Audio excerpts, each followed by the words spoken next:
Hola, ¿cómo están? Les damos la bienvenida a Enlace UPN, programa que transmitimos por internet a través del canal de televisión de nuestra institución. El día de hoy continuaremos con los programas dedicados a los proyectos que se realizan en el área académica 4, tecnologías de la información y modelos alternativos.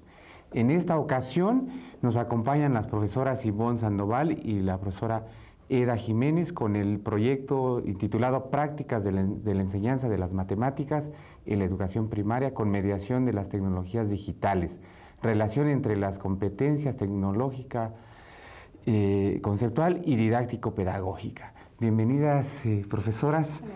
Vamos a pedirles que nos apoyen comentando con un par de enunciados con respecto a sus semblanzas curriculares. ¿Con quién empezamos? ¿Con Ivonne? ¿Está bien? ¿Con Ivonne? Muchas gracias por la invitación a este programa. Tengo una formación de licenciatura en matemáticas y computación y una maestría y un doctorado en matemática educativa.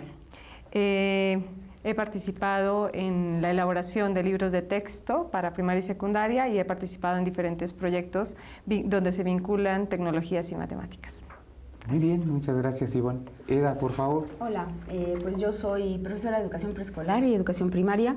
Después estudié la maestría en educación matemática en el CINVESTAP del Politécnico y tengo estudios de doctorado. Estoy trabajando en la universidad desde hace casi 34 años en proyectos de formación de profesores en matemáticas particularmente y desde hace 20 años en uso de tecnología y hace una serie de 6-8 años que Ivonne y yo empezamos a trabajar juntas en estos puntos de tecnologías, educación, matemática y formación de maestros. Pues bienvenidas de nueva cuenta y muchas gracias, gracias a ustedes que nos están siguiendo. Vamos a comenzar con nuestra charla. Para orientarnos en esta conversación, les voy a hacer una pregunta, ustedes dirán quién comienza. ¿Qué impacto han tenido las tecnologías digitales en los salones de clase de educación básica en los últimos 20 años? Una pregunta complicada, pero hay manera de abordarla, ¿verdad? Sí, yo creo que no es una pregunta tan complicada. Bueno, a partir de los 80s, incluso con el inicio del proyecto Galileo, comienza en México, eso fue a nivel privado, pero comienza este interés por incorporar el uso de tecnologías, en ese caso, en ese momento, de computadoras en las escuelas, ¿no? Para, sobre todo, vincular a los niños con el uso de estas herramientas y trabajar en el tratamiento de algunos contenidos científicos. Esa era un poco la intención del proyecto Galileo. Después de eso ha habido otros proyectos importantes que se han coordinado también tanto por la UNAM, en colaboración incluso con la SEP, por la propia SEP, las experiencias más recientes, digamos, de este milenio que tienen que ver con enciclomedia o con habilidades digitales para todos, en donde lo que vemos como una constante es el interés por equipar las escuelas, lo cual por supuesto que es básico, ¿sí? Pero a partir del equipamiento en las escuelas, el interés se ha centrado en el uso de la herramienta como tal, cómo poder mover los fierritos, cómo poder teclear, incorporar información, obtenerla, etcétera. Y lo que se ha dejado un poco de lado es qué contenidos se abordan, con qué finalidad y dirigidos a qué profesores. El proyecto Enciclomedia me parece que es un proyecto que tuvo, si bien todas las críticas que han circulado y que se conocen, tuvo muchísimos aciertos y particularmente nosotros podemos hablar de lo que corresponde en matemáticas. Ivonne participó incluso en la elaboración de muchos de los materiales que de matemáticas se tenían en Enciclomedia y nosotros desde la universidad estábamos ya colaborando en formación de maestros para el uso de la herramienta porque era tan amplia, tan vasta y tan diversa que resultaba muy complicado para los profesores que no tenían incluso la herramienta a mano, salvo en las escuelas, no tenían otros tiempos más que los escolares para poder trabajar con ellas, incluso para indagar qué contenía el programa. Entonces, justamente a partir de estas experiencias que se han tenido con el uso de las computadoras en las escuelas, es que por la experiencia que mutuamente y desde diferentes lugares hemos tenido Ivonne y yo, nos interesó avanzar en este proyecto. Digamos que el germen de este proyecto es tu pregunta, ¿no? El impacto que han tenido las computadoras en las escuelas en los últimos años y incluso con el apoyo que se han tenido bajo distintos programas financiados, digamos por la propia Secretaría de Educación Pública, y otros que se han llevado de manera externa. Muy bien. ¿Y cuál es el potencial de las tecnologías digitales en la enseñanza de las matemáticas? ¿Tienen ahora, Ivonne? ¿Sí? Bueno, pues precisamente este tipo de proyectos, como Enciclomedia, que lo acaba de mencionar Eda, de alguna manera también el proyecto de enseñanza de las matemáticas con tecnología EMAT, que fue un proyecto que, si bien está dedicado a secundaria, allí son proyectos en donde las tecnologías son, digamos, de alguna manera distintas. En EMAT los trabajos tienen que ver con estas herramientas universales, como son hoja de cálculo, logo, simuladores, calculadoras gráficas, y en Enciclomedia se hizo desarrollos ad hoc a los contenidos curriculares. Entonces, desde esas diferentes perspectivas, el potencial que tienen las tecnologías digitales, aquellas que tienen también estos elementos educativos, es que permiten, por un lado, generar representaciones dinámicas, es decir, que podemos ver algunas cosas que son muy difíciles trabajar en papel y lápiz, y para las matemáticas estas ideas de movimiento, de funciones, etcétera, cobran allí una vital como importancia y sentido y significado para los estudiantes, y también de alguna manera permiten articular diferentes representaciones, es decir, podemos tener en un momento, a partir de una situación real, en un contexto donde puede haber como una animación, vincular con una tabla donde aparecen ciertas gráficas, ciertos datos numéricos, y luego podemos hacer como ciertas simulaciones. Entonces, por ejemplo, digamos, había alguna cuestión de lanzamiento de dados. Si nosotros hacemos lanzamiento de dados para ver cuántas veces cae cara y cuántas veces águila y cuántas sol, pues si queremos lanzarlas 100 veces, los niños se van a agotar, porque, digamos, ya después de unas 20 lanzadas ya están un poco aburridos. Esos simuladores nos permiten generar grandes cantidades de tiradas y centrarnos más en interpretar esa información y vincularlas con los contenidos matemáticos. Entonces, en algunos casos descargan también esta parte algorítmica de hacer cálculos, si ese no es digamos, el contenido específico que se quiere abordar, porque también hay momentos importantes donde los estudiantes necesitan desarrollar habilidades operatorias, de hacer ciertos cálculos y no volverse dependientes de una calculadora o de un cierto programa para hacer una toma de decisiones. Lo que sí se pretende es que empate y que desarrollen también y apoyen al pensamiento matemático. Bueno, y así como este potencial, ¿habrían otros, Eda? Sí, por supuesto. O sea, a nivel de cualquiera de las asignaturas, ¿no?, o de los campos disciplinarios sobre los cuales se trabajan los contenidos escolares en la escuela, desde la escuela preescolar, primaria, secundaria, ¿sí?, y por supuesto a nivel superior. En particular en matemáticas, ¿sí?, estamos hablando, por ejemplo, de esto de los dados, en donde Ivonne dice, bueno, los chicos se pueden cansar, o si no, también se puede perder el cálculo. ¿Qué llevábamos? ¿39? ¿45? O sea, entonces, esas cosas que pueden irrumpir, ¿no?, en lo que es la intención central de trabajar sobre elementos de probabilidad, se pierden en el camino porque se atienden a otros aspectos que con un simulador como este tú lo tienes rebasado, ¿no? Trabajar fracciones, trabajar aspectos de geometría, de número, de propiedades de los números, de números pares, de números impares, desde el reconocimiento de cuáles pueden ser pares, cuáles pueden ser impares, si estamos hablando de niños pequeños, propiedades de las figuras geométricas, en donde muchas veces, por ejemplo, el trazo, ya sea para el propio profesor, resulta complicado, difícil, o puede incluso hasta caer en estos errores de con 1, 2, 3 podemos, con un lado de 1 centímetro, un lado de 2 centímetros y un lado de 3 centímetros podemos hacer un triángulo, ¿no?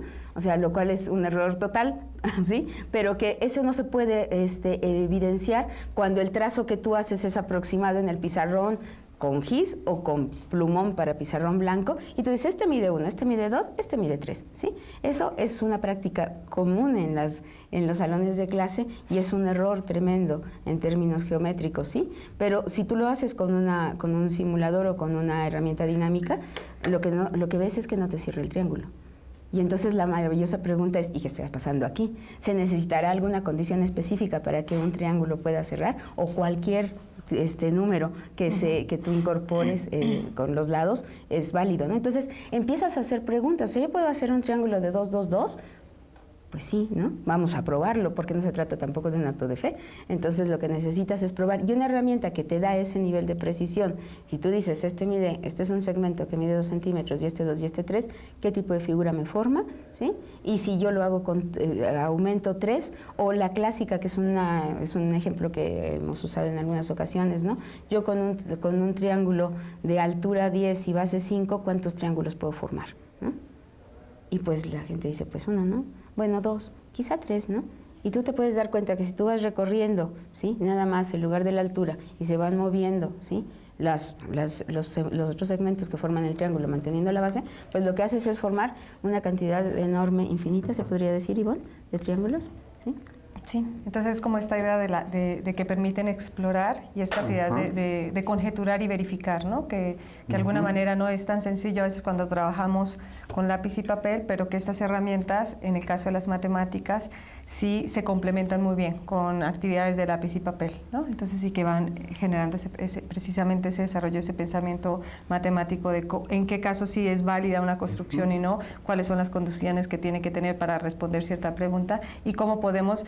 Es como un laboratorio, muchos investigadores han llamado así, que estas herramientas se convierten como el laboratorio si nosotros permitimos y se diseñan actividades que permitan la exploración, ¿no? Porque así si no, se puede volver como papel y lápiz. Y quisiera agregar una cosa al respecto, no solamente en este caso, sino justamente hablando de laboratorios, no solo en estos ejemplos que damos, sino como laboratorio, los profesores en muchas ocasiones o en las escuelas no se tienen las condiciones para poder pesar, para poder medir la capacidad de los recipientes, para poder probar, ¿no? No sé, múltiples magnitudes y con herramientas que puedan traer al salón de clases este tipo de condiciones y de información es posible. Hay unos programas hermosísimos para trabajar química en las escuelas, ¿sí? En donde pueden hacer incluso los chicos los experimentos y si explotan no pasa nada, ¿no? Además de que tienes los materiales, tienes los reactivos, no se rompen los frascos, no se rompen, etcétera, ¿no? Entonces, o sea, la posibilidad es, siempre y cuando, como señala Ivonne también, existan las actividades o las estrategias generadas para que se puedan utilizar de esa manera estas herramientas. Muy bien, pues hemos hablado de muchas posibilidades de apoyo, posibilidades que hablan de la potencialidad. También hablamos del impacto en los últimos 20 años de la tecnología en la escuela. Pero ahora hablemos un poco de cuáles serían las dificultades para aplicar estas tecnologías, porque seguramente que las hay, ¿no? ¿Quién comienza?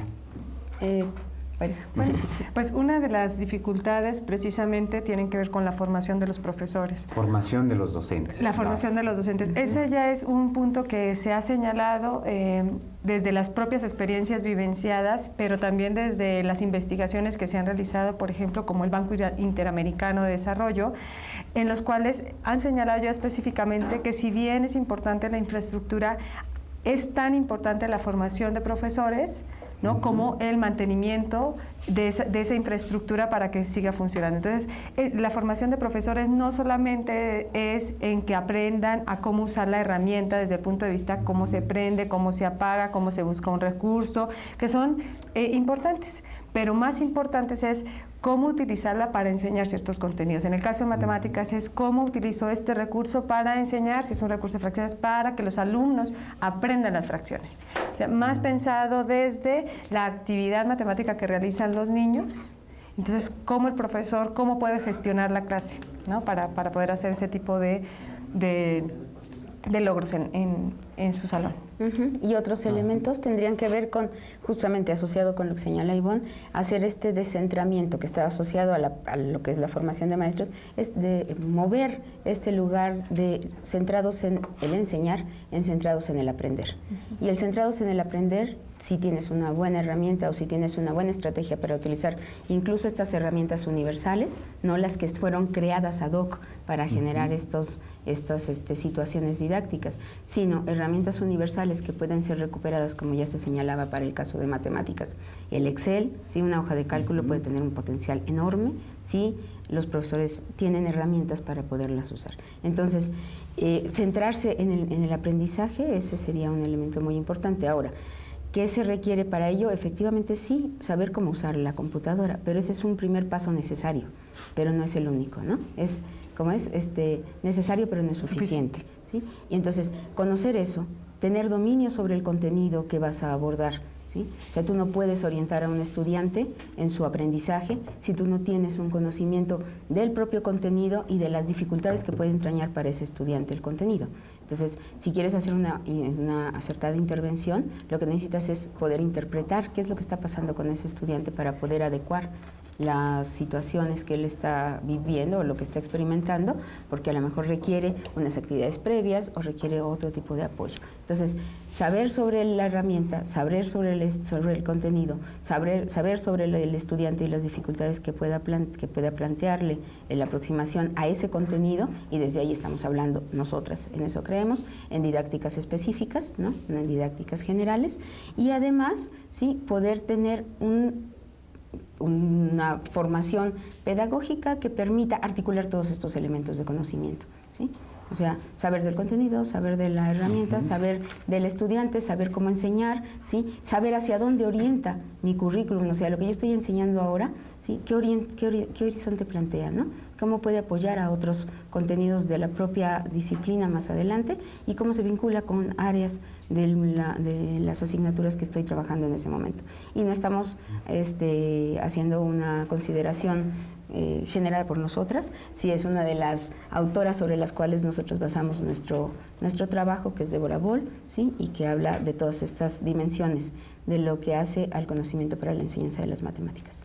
Muy bien, entonces derivamos de ahí, de estas necesidades, la posibilidad de dificultades que pudieran enfrentarse, ¿verdad? Dominio de todos estos campos. Y si ahora nos regresamos a pensar en la figura del maestro, ¿qué competencias requiere desarrollar el profesor, la profesora, para aprovechar estas tecnologías digitales en el aula? Ya van implícitas en su intervención previa ciertas competencias, ciertas habilidades, pero si las tuviéramos que puntualizar, esto nos ayuda mucho en este momento, conocerlas. Bueno, precisamente Eda ahorita acaba de mencionarlas. Nosotros identificamos que 3 competencias básicas, una que es la competencia tecnológica, pero no técnica, ¿no? Sino tecnológica, en el poder identificar también qué tipo de recursos puede usar para que el estudiante aprenda cierto conocimiento.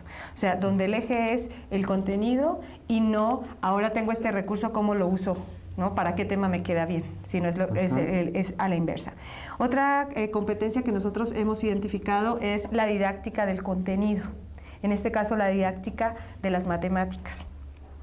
Y una tercera es la del conocimiento del contenido. Y en este caso, para el proyecto que nosotros estamos desarrollando, tiene que ver con el contenido matemático. Es decir, son esas 3 grandes competencias que se articulan en las acciones que realiza el profesor cuando está trabajando con su grupo, ¿no? para lograr cierto aprendizaje, ¿no? Y ahí viene lo complejo, porque si bien podemos distinguir lo tecnológico, lo didáctico y lo referido al contenido, el contenido específico, no están separados, ¿sí? Porque justamente para dar una dimensión mucho más amplia de lo que puede ser lo tecnológico, tenemos que aludir al contenido y tenemos que aludir a la estrategia didáctica, ¿sí? Por tanto, están imbrincadas unas con otras, si bien pueden tener como su especificidad en términos de análisis, pero están articuladas. Tú puedes tener una misma herramienta, para lo cual primero necesitas conocerla.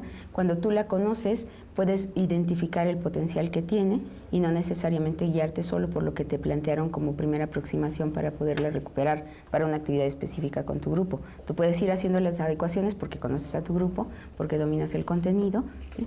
Porque reconoces que puede dar esa misma herramienta, ¿sí? Posibilidades de trabajar en otras dimensiones del propio contenido, o puedes realizar actividades previas. Entonces, cuando dice Ivonne, es tecnológica y no técnica, es precisamente porque no nos cerramos únicamente a que sea incluso un PowerPoint, por poner un ejemplo, ¿no? O sea, un PowerPoint tú lo puedes plantear con un fin de expositivo, ¿no? Pero si tú realizas un buen PowerPoint, de lo que te das cuenta es que para poder generar un PowerPoint necesitas una estructura. Y para poder generar la estructura necesitas haber hecho una indagación. un tipo de investigación que te permita sistematizar a tal nivel ese contenido que puedas generar una serie de palabras claves que son las que vas a ir desarrollando, ya sea que las hipervincules, que las amplíes con recursos multimedia, que les agregues un video, una imagen fija, etcétera, etcétera, para poderla dar. Cuando un niño hace un buen PowerPoint, guiado incluso por las reglas más técnicas de uso de PowerPoint, está haciendo una indagación. Entonces, ¿sí?, no está solamente la parte técnica puesta ahí. Por supuesto que también está involucrada el aspecto del conocimiento y por supuesto que está involucrada en la parte del tipo de orientación didáctica que el profesor ha dado para que permita justamente que el niño indague, conozca, o sea, nos centremos en el aprendizaje y no en lo que yo le voy a enseñar como maestro, y que entonces el niño pueda desarrollar ese potencial, incluso con una herramienta universal tan simple como puede ser un PowerPoint. Muy bien, entonces estamos hablando de tres competencias que ustedes consideran básicas e indispensables. Sí. Competencia tecnológica, competencia especializada en el contenido y competencia que es clave en la función del maestro, la competencia didáctica. Así es. Muy bien, pues en breve vamos a continuar con nuestra charla. Vamos a proporcionar en este instante las siguientes instrucciones para que puedan ingresar al portal de nuestra programación. Regresamos en unos instantes, no se vayan. Gracias. Para acceder a las transmisiones por Internet del canal de radio y televisión de la UPN, escribe la dirección radioytv.upn.mx en el espacio identificador de la página web en la parte superior. O busca nuestra página en tu navegador. Simplemente teclea esta dirección y en la búsqueda aparecerá la página del portal. Ahí podrás seleccionar la programación de televisión, de radio o las transmisiones en vivo. Para otros dispositivos como teléfonos celulares con sistema operativo Android, iPod u otros, sigue las indicaciones que aparecen en tu dispositivo.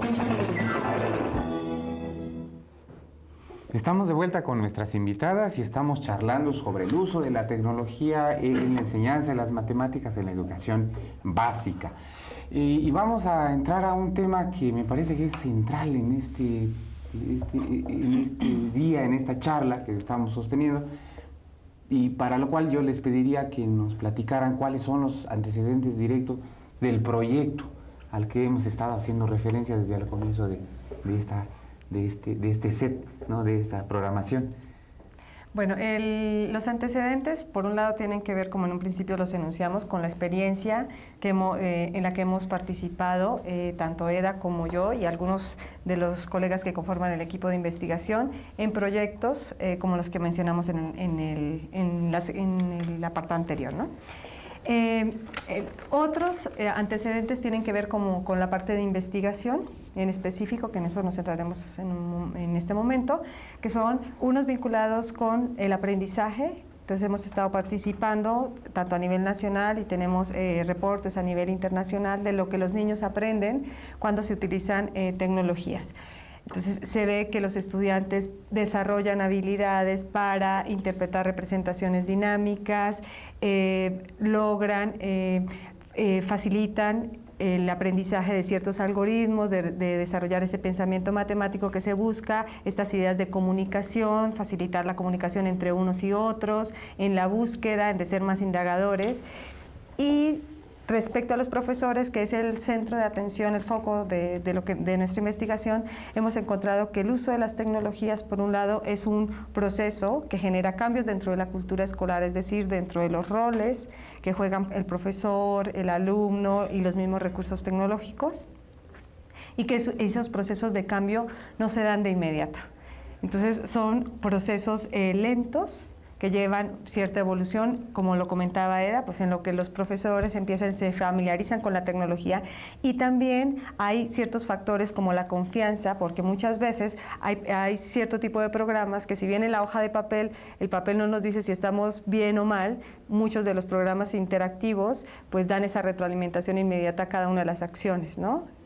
Entonces, esa dificultad de a veces reconocer que nos equivocamos, pues eso genera ciertos cambios en el rol de profesor. Entonces, esos cambios son lentos, y lo que nosotros hemos identificado con todos estos proyectos que de alguna manera con integración de las tecnologías se vuelven sexenales, pues hacen que los profesores pues utilicen ciertos recursos y cuando ya se cambian, pues dejan esos y empiezan otra vez como este proceso de volver a aprender qué hacer. Y entonces se vuelve más como en cumplir con ciertos requisitos o solicitudes más que en apropiar y generar aprendizajes en los estudiantes, porque tienen que cumplir con ciertas condiciones. Otra de las cosas que hemos identificado es que precisamente en estudios internacionales han identificado que los profesores usan las tecnologías acordes a su manera de enseñar, es decir, como ellos se sienten más cómodos. Entonces pueden ser cierto tipo de recursos que tienen ciertos potenciales, donde se requiere una participación activa del estudiante, pero el profesor, si tiene su manera de enseñar es más expositiva, pues él es el que maneja el recurso, él es el que hace las preguntas y los estudiantes nuevamente se vuelven pasivos en ese proceso de aprendizaje. Entonces, han sido como grandes elementos que hemos identificado en esta cuestión de estudios con profesores con el uso de tecnología. ¿Algo que puedas añadir? Sí. Bueno, en la idea de trabajar sobre estas 3 dimensiones, es que estoy pensando en los propósitos y creo que esa es nuestra siguiente Sí, vamos a hablar de los objetivos en concreto. Sí, pero bueno, entonces, hablando sobre los antecedentes, pues son todos estos estudios que tenemos de múltiples colegas a nivel internacional que tienen que ver, como decía Ivonne, sobre el uso de las tecnologías y particularmente sobre el uso de las tecnologías para el aprendizaje y para la enseñanza de las matemáticas, ¿no? Y además de estudios más recientes que tienen que ver también con las formas en las que los niños aprenden a nivel general y e incluso del uso, ¿no? de la función social que tienen las tecnologías, que esa es como la otra dimensión. Antes se hablaba mucho de lo que era la brecha digital, ¿no? Y se hablaba de los nativos digitales y de los inmigrantes digitales, etcétera, etcétera. Y hay estudios mucho más recientes en donde lo que se hace es un análisis de cómo impactan estas tecnologías en los nativos y en los inmigrantes y en toda la población, ¿no? Entonces, esa dimensión más amplia, ¿sí? Sociológica, digamos, ¿no? De lo que tiene que ver también con el uso de la tecnología, es uno de nuestros antecedentes, porque si bien estamos centrados en el salón de clases, no nos restringimos, no vemos el salón de clases como algo aislado a lo que pueden ser los procesos sociales en términos mucho más amplios, ¿no? Y la educación como un proceso social, pues por supuesto. También quería comentar que precisamente en estos antecedentes es donde nosotros hemos encontrado como 2 elementos importantes que son nodales en nuestra investigación.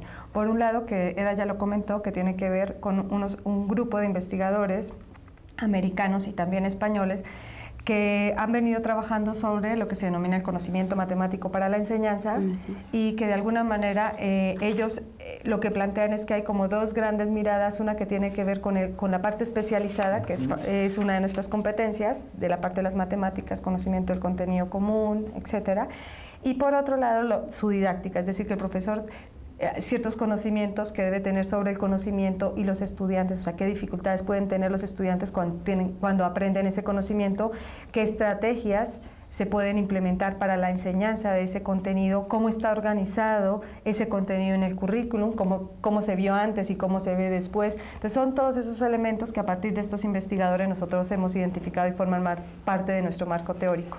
Y otro tiene que ver con parte del título, que es la mediación instrumental, que en este sentido es, nosotros no construimos, o sea, las tecnologías, y así nosotros la vemos, no son auxiliares dentro del proceso de aprendizaje, sino que ellas juegan un papel muy importante en la construcción del conocimiento y en la parte de conceptualización. O sea, no es lo mismo cuando un estudiante traza un cuadrado de manera que usa las paralelas de la hojita para que le quede bien recto usando su credencial, que cuando lo hace con cierto tipo de programas educativos como la geometría dinámica, hay GeoGebra, hay GeoLab, hay Cabri, hay Sketchpad, una serie de programas donde es necesario establecer las relaciones que tienen esos objetos geométricos, es decir, relaciones como perpendicularidad, relaciones como igualdad de lados, que hacen que el estudiante reflexione sobre ello. O sea, no es lo mismo otra vez trazar un círculo con una moneda que con un compás. Entonces,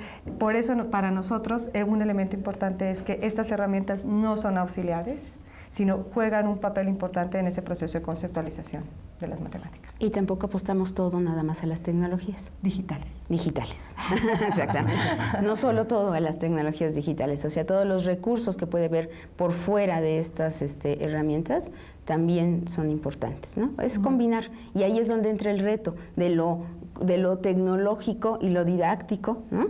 y el manejo del contenido. Si estas tres dimensiones están articuladas, si sobre de estas el profesor tiene dominios, podrá transitar, ¿no?, de lo que puede ser el uso de una tecnología digital a a la moneda, e incluso contrastar y tratar y ver qué te produce o qué efectos tiene el hecho de que tú traces con una moneda o con tu credencial de la escuelita las perpendiculares, a que lo hagas con una herramienta mucho más precisa, ¿no? Porque dan diferentes niveles de aproximación, pero creo que eso es algo que también vamos a ver un poco más adelante. Bien, hablemos ahora, ya que lo referías hace un instante, del objetivo de este trabajo de investigación. Lo digo en singular, pero ustedes pueden hablar de los objetivos. Eso ya depende de cómo en este momento quieran plantear la información. Pues mira, el objetivo de la investigación como objetivo de investigación, ¿sí?, de trabajo de investigación, tiene sí un fuerte componente conceptual, ¿no?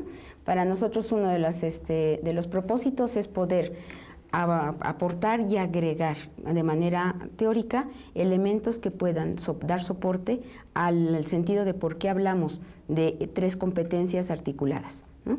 Poco más o menos lo que hemos estado discutiendo en estos momentos, ¿no? O sea, por qué es importante ver estos tres elementos y ver además la articulación y la correspondencia que tienen unos con otros. Eso es algo que, si bien se observa, si bien lo sabemos, si bien lo vamos dominando, uno de los elementos de trabajo en nuestra investigación es aportar a la comunidad, ¿sí?, de investigadores en esta materia, elementos que nos permitan mostrar cómo incluso las herramientas tecnológicas son el puente, ¿sí?, herramientas tecnológicas digitales son el puente que permite articular, ¿sí?, porque dinamiza, ¿sí?, estos elementos de lo didáctico con el contenido.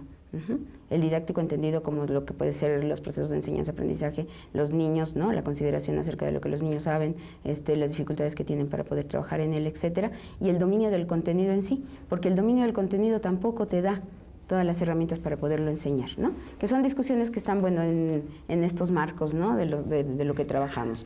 Pero lo que se ha hecho dentro de la comunidad de investigadores es abordar básicamente la importancia que puede tener la herramienta en todos estos ejemplos que hemos estado dando, de qué aporta para la enseñanza de un tema, de otro tema, para la contrastación, para poder transitar, bueno, para poder avanzar sobre diferentes representaciones, que en matemáticas es muy importante para cómo articular estas representaciones, pero un estudio amplio que dé cuenta de cómo incluso un uso adecuado, ¿no?, un uso con conocimiento de lo que es la herramienta tecnológica digital, puede puentear, ¿sí?, porque exige del dominio del maestro, y si el maestro no tiene ese dominio, se ve en la necesidad de buscarlo, ¿sí?, de conocer más sobre el contenido, ¿sí?, y de preguntarse más acerca de cómo aprenden los niños, ¿sí? Entonces, esa es una de nuestras metas, ¿no?, aportar elementos de orden conceptual en esta articulación de lo que pueden ser las tres dimensiones. Y tenemos otros, ¿sí?, que tienen otros contenidos, otros objetivos que están vinculados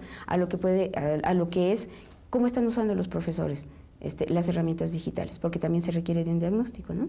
Entonces necesitamos saber en el momento actual qué es lo que está pasando en los salones de clase en el país. Y como además tenemos recursos limitados para poder realizar la investigación, lo que hacemos es trabajar con profesores de 4 estados de la República, de lo cual Ivonne puede anotar mucho más, pero 4 estados de la República que están caracterizados por diferentes criterios por los cuales fueron seleccionados. Se ve cómo los están empleando a nivel de un cuestionario, a nivel de observaciones de clase, y hacemos el análisis de esa información, ¿no? Entonces, ese es otro de los objetivos, ¿no? Otro que tiene que ver con un elemento de diagnóstico de qué está pasando en las aulas con el uso de la tecnología a la que tienen acceso y de la que está disponible actualmente en los diferentes estados de la República. Y uno más que tiene que ver con definir líneas, como dentro de investigación sucede, líneas de investigación a futuro, pero dentro de las cuales identificaríamos nosotros necesidades de formación de los profesores, porque uno de nuestros propósitos es darle continuidad a este proyecto con una propuesta formativa de acompañamiento, le llamamos nosotros, a los maestros, para justamente tratar de poner en práctica estas preocupaciones, estos resultados que obtengamos, porque si decimos que los maestros necesitan de un dominio sobre las tres dimensiones, lo que nos interesa es probar si efectivamente, ¿sí? Haciendo un trabajo acompañado a mediano o largo plazo, porque tampoco creemos en estas intervenciones de una semana de capacitación express, ¿no? Si con un acompañamiento a largo plazo, horizontal y colaborativo entre quienes hacen investigación y quienes están en el aula, efectivamente podemos ir avanzando y superando estos retos de los que hablábamos también al inicio de la charla, ¿no? Muy bien, pues ahí tenemos las 3 grandes líneas que motivan al proyecto, pero hablemos un poco de esta otra parte no visible. ¿Cuántos integran? ¿Quiénes conforman, verdad? La pregunta sería así, ¿cómo se conforma el grupo de trabajo? ¿Quiénes participan en él? No son solo ustedes, ¿hay alguien más? Sí, claro. ¿O hay otras personas? Sí. Este proyecto es un proyecto que es un vínculo de colegas de la Universidad Pedagógica Nacional. Somos 3 profesores de acá de la Universidad Pedagógica Nacional, EDA, el doctor Armando Solares y yo.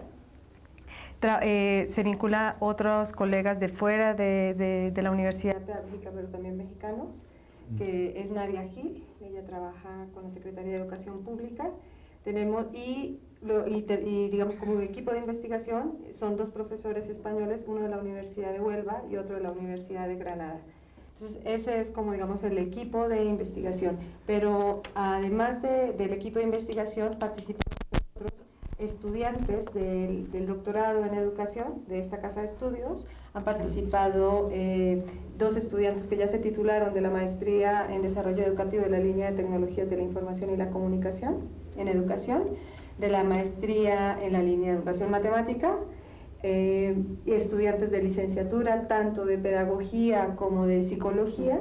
Algunos de ellos ya terminaron su tesis, otros están a punto de cerrar sus trabajos de tesis, y tuvimos también un programa de servicio social. Entonces, como ves, este equipo de investigación pues ha vinculado investigadores, profesores de esta casa de estudios, estudiantes, y también tenemos una colaboración internacional. Bien, ¿y cuáles son las características que definirían a los docentes a quienes se les aplica este estudio? Porque cuando hablaban hace un rato de 4 entidades, estas entidades pues aglutinan escuelas, centros educativos. ¿Cuáles son las características que tienen estos profesores? ¿Ustedes los seleccionan bajo algún criterio o simplemente identifican la escuela? ¿Cuáles? ¿Podrían comentarnos un poco sobre esto? Bueno, las participaciones en las escuelas no son muy sencillas, ¿no? Los profesores en ocasiones también tienen resistencias a poder ser observados. Entonces, como señala Ivonne, nos hemos apoyado también en nuestros estudiantes, ¿sí? En nuestros estudiantes de la maestría, del doctorado, de la licenciatura, y entonces, ya sea que algunos de ellos son profesores, conocen y nos dan oportunidad de trabajar con sus compañeros, colegas, ¿sí? Pero bueno, finalmente nosotros seleccionamos 4 entidades del país. ¿Qué son? Que son Oaxaca, que son San Luis Potosí, Estado de México y Distrito Federal. Por las condiciones que tienen, tanto en el uso de tecnologías, en el equipamiento con estas tecnologías, en la formación y el apoyo que se le ofrece a los profesores para que puedan utilizar las tecnologías, si tienen programas, si han tenido programas específicos o no de apoyo a estas tecnologías. Oaxaca, por ejemplo, es una entidad que lejos de recibir apoyos ha tenido poca atención en la incorporación, si bien también trabajaron en algunos momentos incluso lo de Enciclomedia, pero es una de las entidades que poca que poco trabaja con tecnologías, ¿no? Y por el contrario, el Estado de México está equipadísima, ¿no? La relación profesor-alumno, computadora triplica, quintuplica lo que podría ser el Estado no, de Oaxaca es como al 8, ¿sí? Con San Luis Potosí, ¿no? Entonces hay variantes de diferente orden. ¿Quiénes son estos profesores? Pues siempre sabemos que cuando uno trabaja en investigación, pues los profesores también son quienes nos permitan participar con ellos. Pero sí hay características, y una de las características es que trabajamos con profesores de quinto y sexto grado de primaria, porque son profesores que en general ya están usando tecnología, sea cual sea su condición de equipamiento en la escuela. Han trabajado o tuvieron, ¿sí?, acceso a los equipos de enciclomedia que en su momento también tenían esta condición de uso, ¿no? Para quinto y sexto grado. Entonces, quinto y sexto grado, tanto porque los maestros pueden trabajar con estos recursos, se los facilitan más en las escuelas, los propios niños tienen más dominio sobre las herramientas, no porque la escuela se los plantee, sino porque fuera de la escuela lo están también trabajando. Tendrían que ser profesores que trabajan y tienen interés por el uso de la tecnología, por el trabajo con matemáticas, ¿sí? Y que tengan disponibilidad para contestar nuestro maravilloso cuestionario de casi hora y algo, ¿no? Para poder levantar parte de la información que se requiere en la investigación, ¿no? Muy bien. Y con respecto al método, ¿cuál es la propuesta metodológica que están siguiendo o que siguieron? Que están siguiendo, ¿no? Que están siguiendo en esta investigación. Cabe mencionar que este proyecto es un proyecto que tiene financiamiento de CONACYT.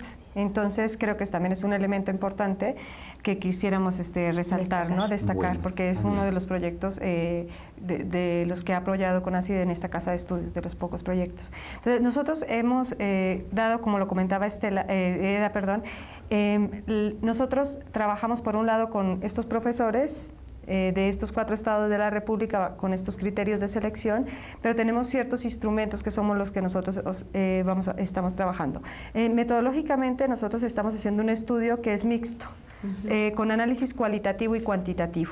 Es decir, en la parte cuantitativa nosotros estamos aplicando un cuestionario que hemos elegido 25 maestros de cada estado de la República que usen. Estamos hablando de 100 profesores. De 100 profesoras en total, exactamente, 100 profesores de 25 de cada estado. De quinto y sexto. De quinto y sexto de primaria, que hayan tenido que ya hayan usado la tecnología para las clases de matemáticas. Ajá.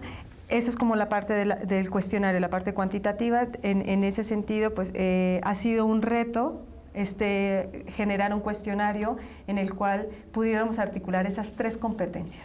Porque si bien les podemos preguntar a los profesores por cuál es la capacitación que tienen, cuál es la infraestructura que tienen, pero poder intentar recuperar lo que ellos saben con respecto a un contenido matemático donde se utilice cierta tecnología y poder identificar esas 3 competencias en juego ha sido un reto muy grande en el cual tanto el equipo de México como el equipo español hemos venido participando fuertemente durante 2 años, ¿no? Entonces, esa ha sido como una parte de este trabajo cuantitativo.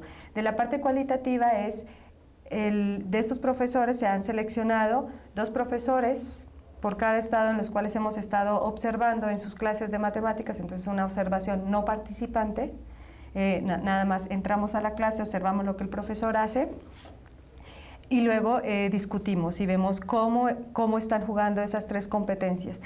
Aquí ha sido principalmente importante el trabajo de los estudiantes, porque han sido básicamente con las tesis de maestría y de licenciatura que hemos logrado hacer como estos análisis. Y otro elemento importante ha sido la triangulación de los datos, es decir, de lo cuantitativo, lo cualitativo, de cómo nosotros como investigadores, cada quien analiza, por ejemplo, las observaciones de manera individual y luego en el colectivo llegamos a hacer discusiones y acuerdos para poder identificar, ¿no?, cuáles competencias están jugando, cómo están interactuando y qué podemos obtener de ahí. Entonces, el análisis es como otro elemento importante donde nosotros identificamos, por un lado, las 3 competencias y por otro lado, los factores, tanto al interior del aula, que hacen que se pueda usar la tecnología de cierta manera, pero sin descuidar que los profesores están en un contexto particular. Es decir, donde hay una política educativa, donde les dicen usen las tecnologías, donde la sociedad les pide que se use y demandan que usen la tecnología, donde hay cierta infraestructura que tiene la escuela, pero también donde hay requerimientos técnicos en los donde a veces restricciones técnicas, porque si se daña el cañón, el profesor no lo puede mandar a arreglar hasta que no haya un oficio. O sea, hay toda una serie de trámites. No siempre hay un asesor técnico pedagógico apoyando al profesor para trabajar con tecnología en sus clases, etcétera. Entonces, esa parte de estos dos elementos, competencias y factores, forman parte del análisis, de la perspectiva de análisis, desde el punto de vista metodológico también. Muy bien, muchas gracias por sus comentarios. No nos vamos a regresar en unos minutos. Mientras tanto, vamos a observar, vamos a ver una cápsula sobre la misión de la Universidad Pedagógica Nacional. Continúen con nosotros. Gracias. Universidad Pedagógica Nacional. La universidad que educa para transformar.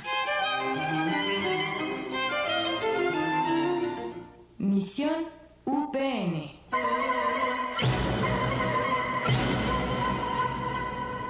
Es una institución pública de educación superior con vocación nacional y plena autonomía académica.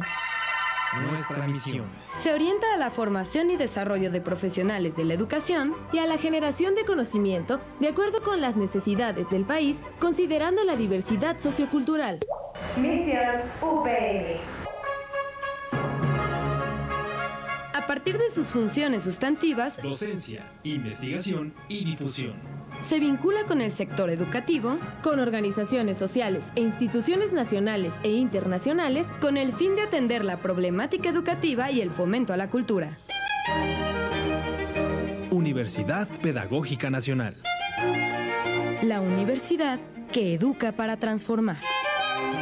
Estamos de vuelta con nuestras invitadas y para continuar con la conversación, yo les quiero preguntar cómo se realiza el análisis de los datos recabados. Ya nos adelantaban algunos detalles, tienen sesiones donde discuten, pero por razones didácticas creo que resulta más interesante si ustedes nos platican con más detalle.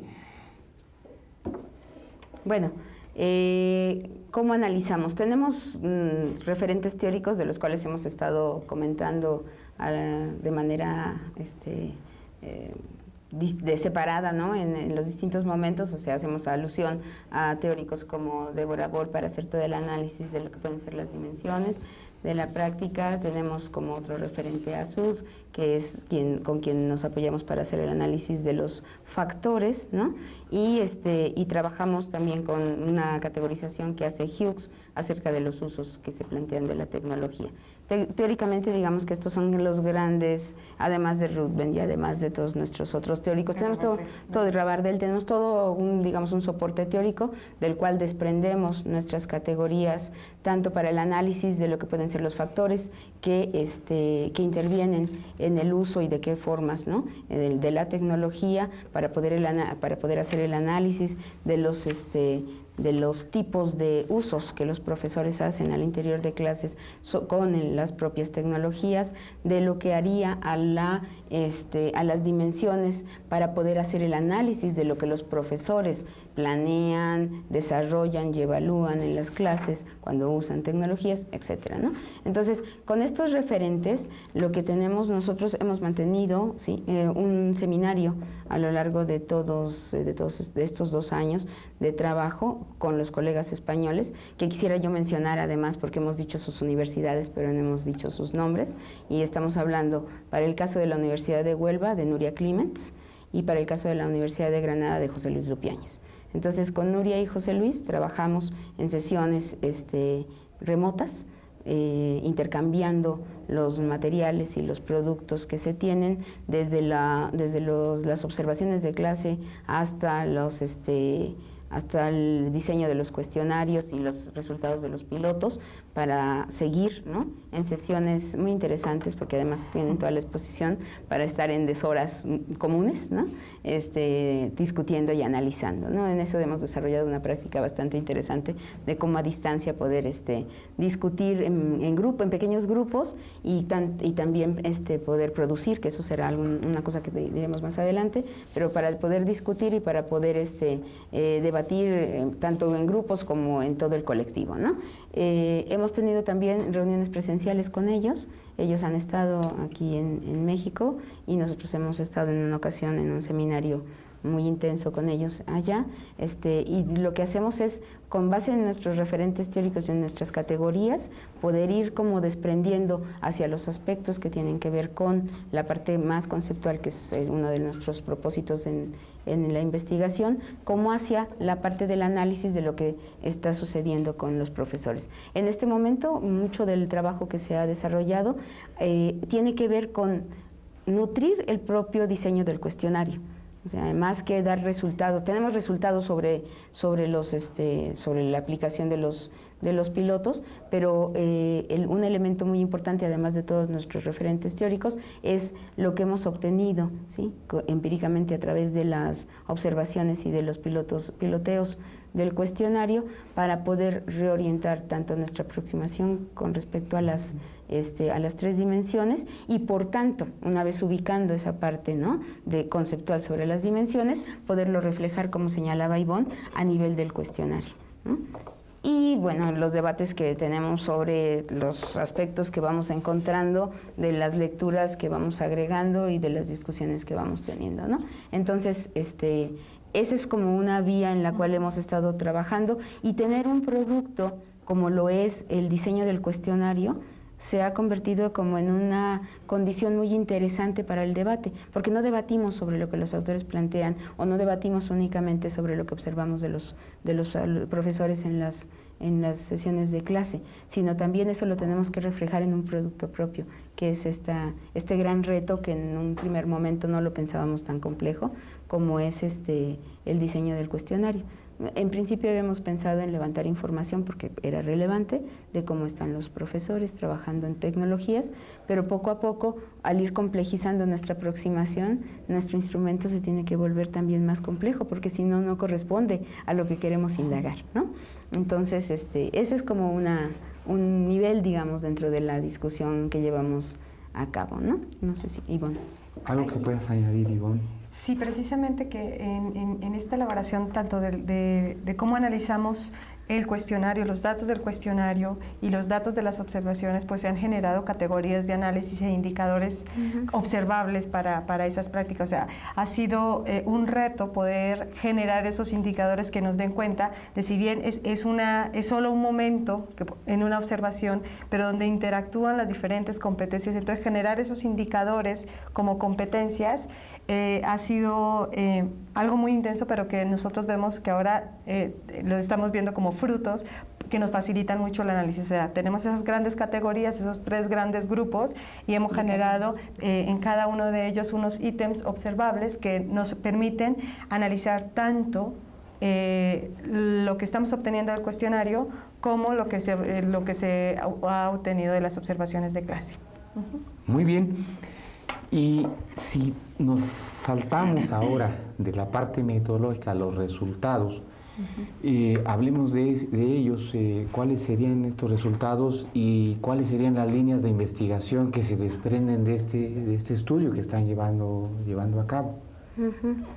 Bueno, pues como resultados, como señala Ivonne, tenemos una primera categorización en términos de los usos que hacen los profesores de las herramientas tecnológicas digitales, ¿sí?, que apoyados, digamos, en el trabajo de Hughes, hemos ido también ampliando y enriqueciendo y adecuando, digamos, a nuestra condición, ¿no?, al país. En ese sentido, ¿no?, la parte de los resultados estarían asociados con estas categorías en el uso que los profesores hacen de las herramientas tecnológicas, que reflejan, ¿sí?, lo que son sus dominios en las 3 dimensiones de las que estamos hablando, tecnológica, conceptual o de contenido y didáctica, ¿no? Entonces, los usos que los maestros generan, a reserva de todos los pequeños indicadores que dan cuenta, digamos, de por qué uno los podría, no quisiéramos como pensar en que los estamos tipificando únicamente así como metiendo en la casilla A, B o C, ¿no? Hay una serie de elementos muy cuidadosos, muy vinculados con aspectos de orden social, epistemológico incluso, ¿sí? Político, de contenido, etcétera, etcétera, que es lo que nos estaría permitiendo poder llegar como a este tipo de categorización. Pero estamos hablando de que los profesores usan con un sentido de reemplazo o con un sentido de amplificador o con un sentido de transformador las tecnologías, ¿sí? Es como una de las primeras aproximaciones que tenemos. ¿Qué quiere decir? Que lo usen con un sentido de reemplazo, que si usaran la computadora o una tablet, ¿sí? Una tablet estoy hablando, o alguna otra de estas herramientas digitales, o usaran el cuaderno, ¿sí? Estarían haciendo lo mismo. Y eso es un riesgo en términos incluso para las políticas que en este país se están queriendo llevar en razón de dotar a los niños de estos dispositivos móviles, ¿no? O sea, si se dotan de estos dispositivos móviles, pero si el uso va a ser de reemplazo, casi es lo mismo que si les estuvieran dando un cuaderno, ¿no? Si no hay un acompañamiento y si no hay una orientación a los maestros, esto puede ser terrible. Sí, el otro uso, sí, y eso podríamos hablar muchísimo también, podríamos hacer un programa o dos de ello. ¿Sí? Otro es el de uso como amplificador, en donde lo que se hace es diversificar el tipo de recursos que se emplean, se ponen videos, se ponen musiquita, se le pone una imagen fija, etcétera. O sea, tú agregas elementos, ¿sí?, de representación de ese contenido, pero no estás impactando realmente el aprendizaje. ¿Sí?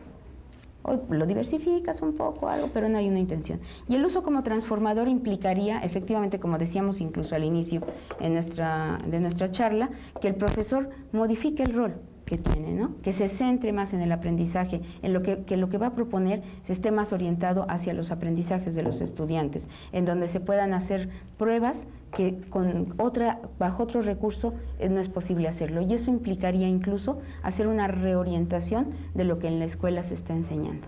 Se ponderan ciertos contenidos, se le da relevancia a ciertos procesos, ¿no? Y hay un cambio. Bien, el tiempo aquí es implacable. Sí. Vamos a tratar de aprovecharlo al máximo. Tengo un par de cuestiones Ivonne adicionales. ¿Quiere agregar algo más sobre esta parte de los resultados? Bueno. Creo que es importante comentar que los profesores sí usan la tecnología en sus clases. O sea, nosotros con el proyecto, es importante también señalarlo, no queremos decir lo que no usan, lo que no hacen, porque de eso como que ya estamos un poco llenos, ¿no? Sino sí queremos mostrar lo que sí están haciendo los profesores y poder explicarnos por qué lo están haciendo de cierta manera. Nosotros hemos encontrado una mayor tendencia del uso de los profesores hacia el uso de reemplazo, pero también hemos encontrado algunos que usan la tecnología con este sentido amplificador, donde también ven esta potencialidad que puede tener y hasta con miradas hacia transformador, pero hemos encontrado que también los cursos formativos, porque hemos hecho un análisis de las ofertas formativas, se van como más hacia la parte como de reemplazo de la tecnología. Entonces, yo creo que también eso nos está dando cuenta de que hay que cambiar las ofertas formativas que se le están haciendo a los profesores. A propósito de esta última cuestión, ¿qué debería incluirse en los programas de capacitación de los docentes con respecto a esto que están observando ustedes y con respecto a las tecnologías? En esta respuesta vamos a tener poco tiempo, pero lo vamos a aprovechar muy bien, así que adelante. Pues les podemos dar más claridad cuando terminemos la investigación, pero en este momento yo creo que lo hemos estado señalando, ¿no? Los profesores necesitan un trabajo de acompañamiento, necesitan un trabajo de que quien participa y quien genera los programas o de formación también conozca y tenga estos dominios. No podemos pensar que un profesor va a llegar a tener estas tres competencias cuando quien lo forma tampoco las tiene. No podemos pensar que un profesor piense prioritariamente en el aprendizaje de un alumno cuando el profesor tiene las veces de un receptor cuando va a un curso de actualización, ¿sí? ¿sí? Entonces, hay que cambiar prácticas que incluso ya están planteadas, tampoco estamos haciendo descubrimientos tan novedosos, ¿no? Son cosas que están puestas en el papel. Quizá uno de los elementos es que hay que ser consecuentes a lo largo de los diferentes momentos y estrategias. Como decía Ivonne, nosotros no queremos decir qué es lo que no hace un maestro, queremos explicar por qué hace lo que hace, ¿sí? Muy bien. Y una vez que sepamos con más claridad por qué hace lo que hace, eso nos está planteando nuestras líneas, tanto a futuro de investigación como para los programas de formación. Pues creo que todos vamos a estar muy pendientes de los resultados finales de esta investigación para conocer esas sugerencias que ustedes van a dar, seguramente para capacitar y formar a los profesores. Desgraciadamente el tiempo se nos ha terminado y solo nos resta agradecerles a nuestras invitadas el habernos acompañado en esta ocasión. También a ustedes les agradecemos mucho su interés en esta emisión y les recordamos que pueden vernos en la página de internet http://radioitv.upn.mx. Además, les recordamos que recibimos sus comentarios en nuestra página de Facebook y en nuestra cuenta de Twitter. Y yo soy Saúl Velasco Cruz. Hasta pronto. Muchas gracias. Buen día.